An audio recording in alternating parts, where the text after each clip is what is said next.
ചില ആളുകളുടെ സംശയമാണ് വിദേശ മാവുകൾ നമ്മുടെ നാട്ടിൽ കായ്ക്കുമോ എന്നത്. ഞാനിപ്പോൾ നിൽക്കുന്നത് വട്ടിയാന്നൂരിലുള്ള ഡോക്ടർ മനുവിൻ്റെ വീട്ടിലാണ്.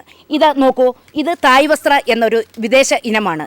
ഇത് വെച്ചിട്ട് 2.5 വർഷം കഴിഞ്ഞു. 2 വർഷം പ്രായമായ തൈകളാണ് ഉളുക്കൽ അഗ്രോ ഫാമിൽ നിന്ന് ഇവർ വാങ്ങിച്ചു വെച്ചിട്ടുള്ളത്. തായ് വസ്ത്രയുടെ ഒരു പ്രത്യേകത എന്ന് ചോദിച്ചാൽ ഒരുപാട് ഹൈറ്റ് ആകാതെ ബുഷിയായിട്ട് പടർന്ന് പന്തലിച്ചാണ് ഈ മാവിൻ്റെ ഒരു സ്വഭാവം നമ്മൾ കാണുന്നത്. കൊച്ചു കുട്ടികൾക്ക് പോലും ഇവിടുന്ന് കൈയെത്തി പറിക്കാവുന്ന രീതിയിലാണ് മാങ്ങകൾ കായ്ച്ചു കിടക്കുന്നത്.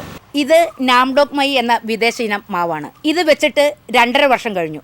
ഇതും ഏകദേശം ബുഷി ടൈപ്പിലാണ്, ഒരുപാട് ഹൈറ്റിലില്ലാതെയാണ് പോകുന്നത്. ഇതുപോലെയുള്ള 20-ലധികം വിദേശ മാവുകളും 95 ഐറ്റം സ്വദേശി മാവുകളും ഏകദേശം 10,000-ലധികം നമ്മുടെ ഉളുക്കൽ അഗ്രോ ഫാമിൽ സജ്ജമാക്കിയിരിക്കുന്നു. നിങ്ങൾക്ക് എങ്ങനെയുള്ള മാവ് വേണമെങ്കിലും സെലക്ട് ചെയ്യാം. വലുത് വേണോ, കായ്ച്ചത് വേണോ എങ്കിൽ വേഗം വണ്ടി വിട്ടോളൂ നമ്മുടെ ഉളുക്കൽ അഗ്രോ ഫാമിലേക്ക്.